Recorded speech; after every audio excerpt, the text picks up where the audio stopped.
Podium structure here going up. Where we're standing on the back side of the podium is going to be 6 residential units, high-end 2-story units with rooftop decks. In the center will be kind of like a courtyard mostly for the people that purchase the units. Okay. And then the front will be commercial office space, whatever you want it to be. The ground floor, there's a little bit of space, mostly parking garage and entry, lobby, that kind of stuff. And then the second floor and third floor are more office space. What do we have, like just shy of 10,000 square feet office? Yeah. And then, go ahead. I'm in Aaron's class right now. Okay. The one he's teaching. Oh yeah, yeah. Is this the one that says like potential to have like rooftop Yes. spas and whatnot? Yes, yes it is. Okay.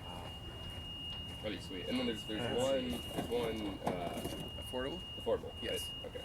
The affordable unit is on the far side over there, and it's a single-story unit. It's not a 2-story unit. Okay.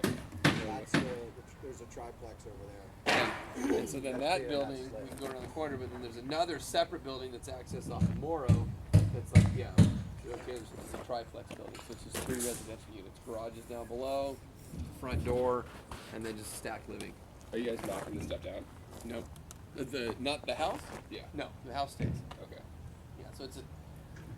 The It doesn't seem like it would fit. We can take a look at it. It doesn't seem like it would fit, but it would. It's a tight space.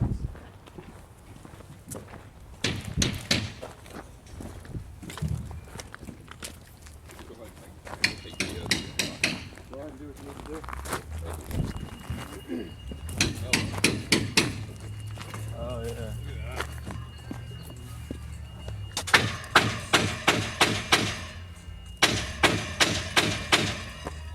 These are the garages.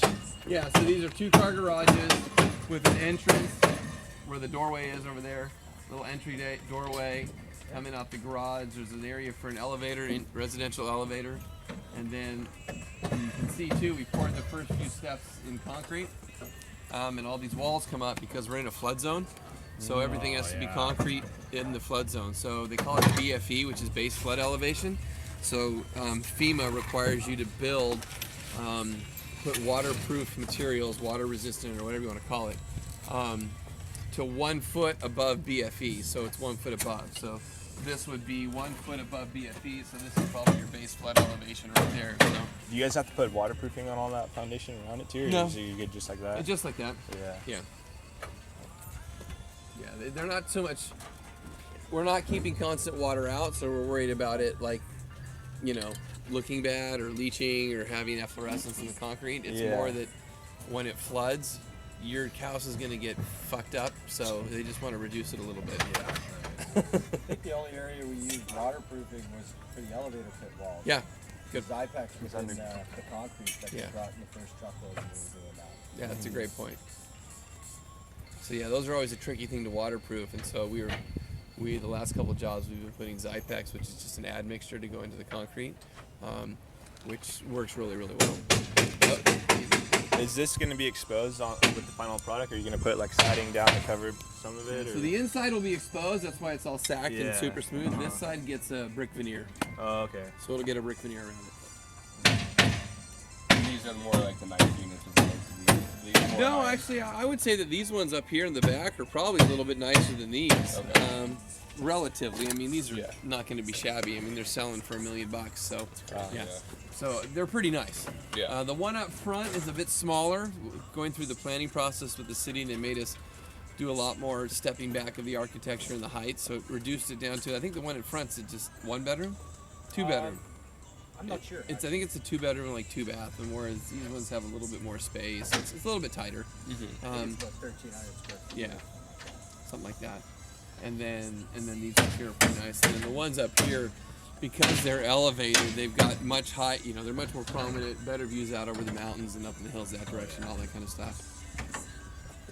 Yeah, today we were supposed to begin erecting steel on here and getting this furnace built. This part's been sitting for a little bit, but these overhead power lines right here that unfortunately aren't down right now prevented us from getting a crane in here and actually getting that done, so we had to push that back a week.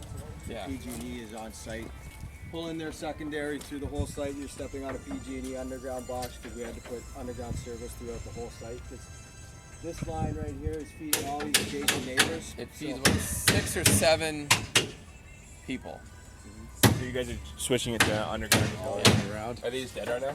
No, fuck Those no. are live. So these will be dead on Thursday, scary. and then then we can take them down. Okay. But that process was very sticky and it's taken a long time. But it's finally getting done. But yeah, no, we would have been putting up steel today. But we can't because of the leaking. It's actually kind of cool when these guys were pouring the footings. They had this huge boom pump truck. The way they were maneuvering it around all these lines and whatnot was something to see. Yeah, they had to go up and over and through and everything like that. This guy right here. It was pretty crazy. Pardon? This boom truck right here. No, the pump. Oh, Yeah, so they bring a huge Yeah, Jordan. the concrete boom truck had to sit out on the street, but it was pretty crazy because of all the power lines. They had to be pretty careful with it. So they couldn't come in from that road because you have to be within. You can't be within like Well, they- 20 feet or something. Yeah, and they couldn't, because these lines right here, they could never reach out. Oh yeah. Yeah. And it wouldn't have fit. The truck needs to get its outriggers out and it won't fit in that space. Yeah. And we were also actually backing 2 trucks up to it at one time because we were pumping so much concrete. So you couldn't get the 2 trucks in here. So we had to like shut down or reroute traffic and take over the parking lanes and everything and have a big construction traffic control plan. All said and done, there's about 2,200 yards of concrete here. And on that day, we did about 400 yards. And then the other day, we did about 40. And then we're doing another 40 yards. And then for the podium deck is going to be probably another considerable amount of concrete as well. He's only have a couple pours left. Well, we got the columns and walls are they've taken 2 pours. There's going to be another one for those walls over there by the elevator because they got to still put their rebar in. So it'll be a total of 3 for that. Then we have the podium deck, or no, then we have the slab on grade. Excuse me. And that Keep should going, be done guys. in one. You don't have to wait on one us. pour, and then we have the Okay. podium deck to go after that. Sweet. What kind of concrete are you using for the columns? So those are 3,000 psi, and then we got 2,500 psi in our footings, and then on our podium deck we're going 4,000 psi. Are you guys gonna run all your utility inside the deck, or are you gonna have it trying, yeah, exposed? that's Try to do ideal. it inside the We're deck. trying to run as much as we can within the slab and get that all done. That's why you're seeing our electrician right now. He's like boring holes through the bottoms of those Simon's forms where the wood is. So we're just putting conduit in there, just so we have it at this point in time, and then we're gonna come out and run it when they're before they're pouring the slab on grade. He's got a punch through here just like that. It's good. Yeah, I know. We got to punch a couple through. It's here. That's where I've asked him. He didn't have that mark. So you do horse trading on site. You guys are probably familiar with that. Oh yeah. We got a stack of T-shirts to. How big is this site? Like half acre or something? It's roughly about a half an acre. Half an acre. You guys are putting 9 residential units and 3 here, 6 there. And how many commercial units? Well, the commercial is more space. It's 10,000 square feet of commercial space. It's designed so that it can be split up into multiple different tenants. Okay. So you could, they're mapping it. Really, it's kind of designed where you could have 1 downstairs and probably 2 per floor. Really would be the most logical sense. I mean, you could split it up more, but it would get awkward. Yeah. But that's kind of the layout. Do you guys have are all 9 of them sold already, or none of them sold already? I think 2 of them are pre-sold. Yeah. Okay. Yeah. These 2 over here. This unit right here is sold, number 3, and then 2. And the middle one.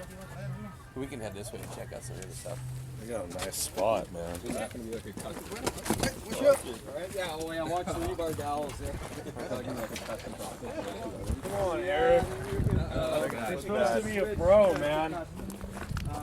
That unit right there, he was paying a pretty good price for it, so they sent us the new design for it. And, it's really just kind of moving some walls with inside, but the one thing we had to prepare for was the elevator pits that we poured for those 2 units. Okay. Because they're going to have residential elevators. So that just moved a couple things over, switched some door locations, but that's about it. Yeah. So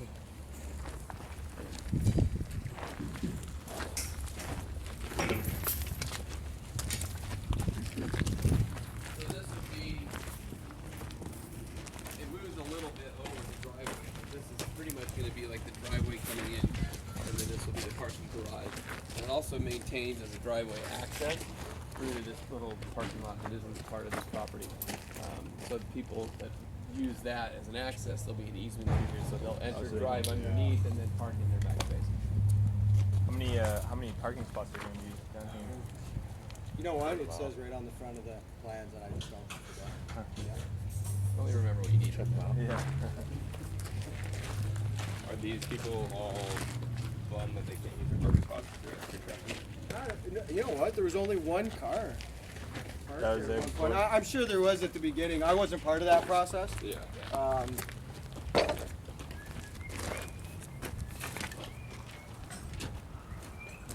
So we've had to set. Here's some more stuff. You can see here too temp structures, but so all these forms come with the brackets with the kickers so that they can build their walkway. Oh, When they're yeah. pumping the concrete, they can walk along the planks. It will get a handrail. You can see that receiver slot at the outside edge. So it'll get another plank, so it's 3 planks wide with the handrail. OSHA approved. Yes. Sort of. Yeah, you looked at this approved. All right.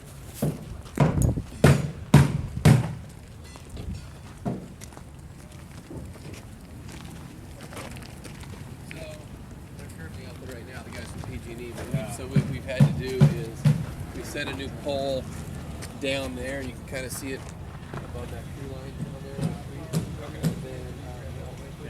And then, Yeah, so basically, to get underground service to the site and powered up, we had to set a new pole. PG&E had to set a new pole. It's just kind of off with this, if you can see there, to act as our primary pole. That's the one right in front of Pacific Western Bank.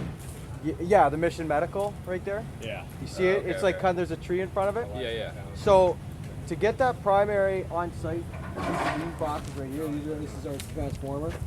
We got a number 6 box over there that we feed the primary to into these boxes, which bring down the energy level to feed it to all these other structures through these underground conduits. But we bored from that side of Pacific where that pole is all the way over to here underneath this sidewalk to run that primary into this. And they've just literally set these last week.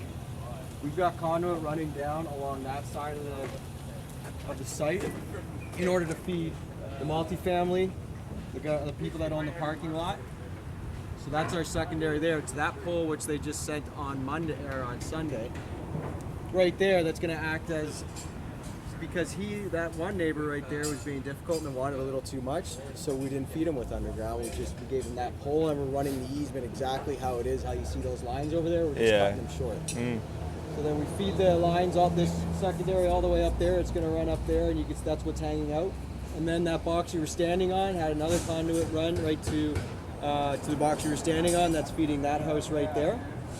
Office. We had to do some work behind there and add a panel in order to facilitate underground feeding, because all these were being fed overhead, so some of their boxes wouldn't work. So we had to. Listen, Sounds like a nightmare. and just to coordinate with the utility companies and get on their schedules. I mean, it really,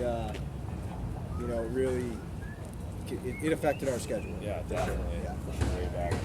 You said you had to connect from that behind that tree all the way to here. Did you guys dig up this whole sidewalk? Did you do like underground boring? We did an Oh, underground board. yeah. Which cost a lot of money, but it was the best way to go. It's quick.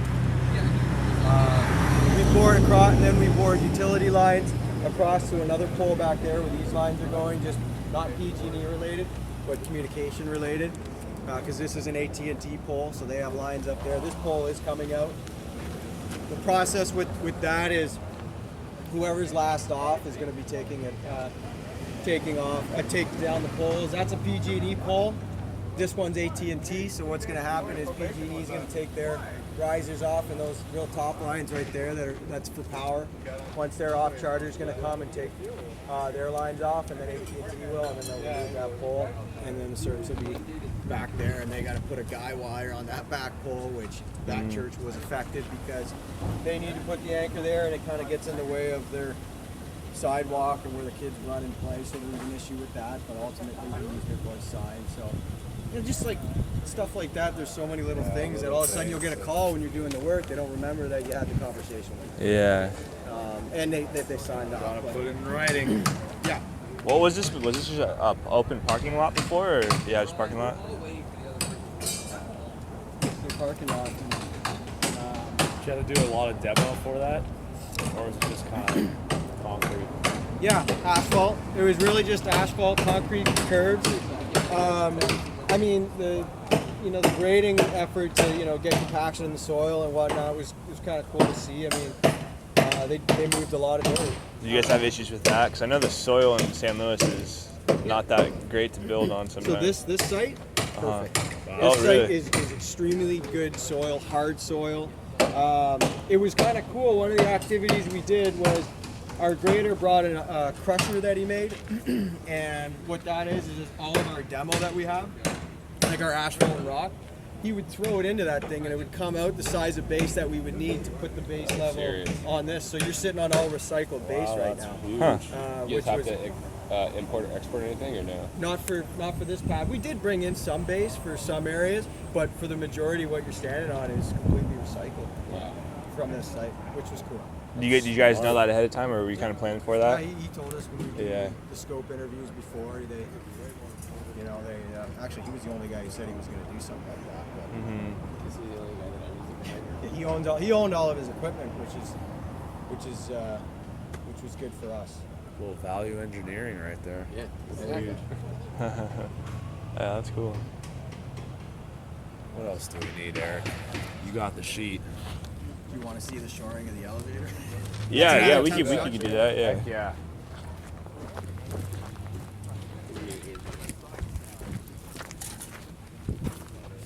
Watch that glass. Watch the glass. I got one here. So like before we poured any of these footings, obviously you could see our plumbing undergrounds in. So he was on site, he did all of that, he came in because what you see underneath here, it's all different types of cages inside of our grade beams and whatnot. So this underground, we'd have to dig new trenches for it so we get to the right area, but also some of this, we have to go through sleeves through those cages. And there's certain requirements that you have to make sure you have your clearance and whatnot. So sometimes that was an issue when our inspector came out and we had to make some movement. But all in all, we had a really good, inspection. I mean, there's very minimal things, which is good when you're going. There's a lot of metal underneath it, and there's going to be a ton of metal. You guys should come back when we're doing the slab on grade, because the amount of post tension you're going to see in this building is incredible. Yeah. Just steel everywhere. What are all these dowels sticking out for? What are these for? These are tying in for the slab. Yeah. So you guys gonna lay rebar mat Yeah. on across these? So they'll come through and they have to tie number 3s together just to create a single mat and these are number 4 bars. The number 4 bars everywhere, and then they got to bring in their sand and visqueen and all that stuff. That's a fire riser right there for our fire sprinkler system. Was there a reason you couldn't pour the slab and the grade beams all at once? Too much. Too much. Well, time out. Too much, but also the structural plans show the columns and walls bearing on top of the footings and then the slab coming up to them. Okay. Versus if you can do these, depending on your structure, then you pour the whole slab and then you come and form the vertical concrete. So this one is actually showing that they wanted it bear down on the footings and then the slab fills in. Which kind of makes sense in this, if you think about it, that's your structure. Is really your foundation. A podium is just taking your foundation that's normally in the ground and you're raising it up one floor. And so you have to transfer all that shear from up above, from the top through all the lumber and through all the shear transfer down into the podium deck, and then the podium deck has to transfer down. So you're connecting straight through, and this slab is purely just an infill to make the ground flat. It doesn't really provide any value. No structure. Yeah.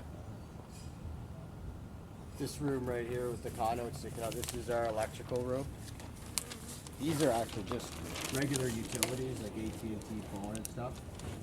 Those over there are for our big, that's our MS1 commercial panel. There's a conduit running across the site that connects, this is what basically how the building's gonna be powered.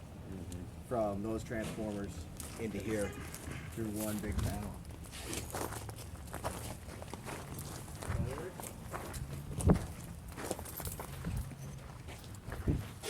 Oh yeah. Oh shoot. Is this gonna be kind of like a core wall type thing?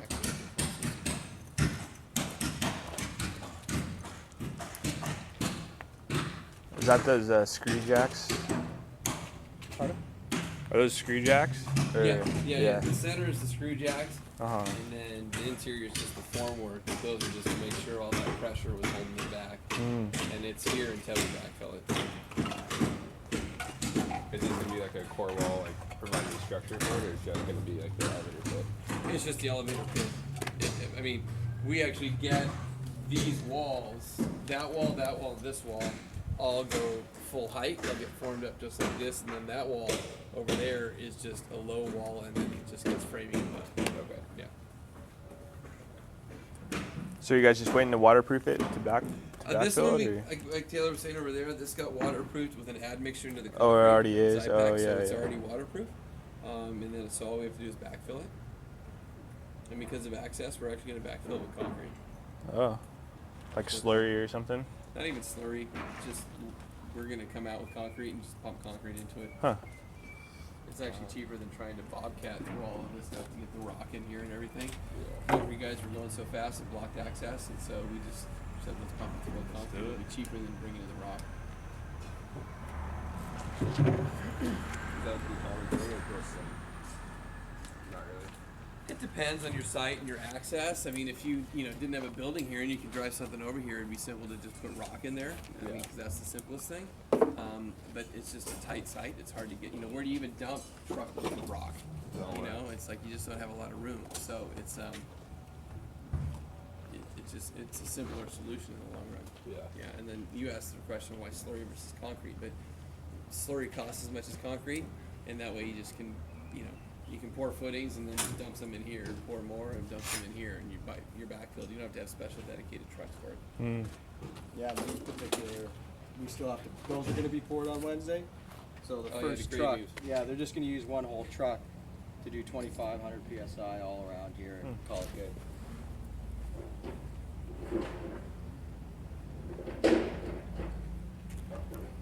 So what's your pour on Wednesday? It's this, and then all your columns and all your walls. Yeah, this and then pretty much everything, single thing you see up, and even probably the ones that are rebar up, the cages up, they're going to form those out and get those in. So the goal is to pour all of the full height columns and walls, and then I think they're going to come back and pour the low walls next week. Yeah, they're not going to. I don't even know if they're going to hit that. This wall right here. Yeah, I don't know if they are. Oh, you know what? Because they're probably going to form these up. Yeah. After they pour this, they'll form these and pour that with this. Which, you know what? Thinking about that, it's actually that would be great if they didn't pour that, just because we have a problem. Right, we got to figure I'm it out. trying to get conduit running right now. In here, so. We've been trying to get some answers from the owner on what they want for like security access systems, so we can put conduit in for it. So it's one of those things. You don't have all the information you need right away. Yeah. How many pours do you guys do in a week? Just one a week? I mean, they did all the footings at once. So they dug every footing. We poured that. So they were out here probably for 2 weeks before we poured footings. And then they formed up this first set of columns in like a week. Poured that, and then it's probably going to be maybe another week, 2 weeks. You know what I mean?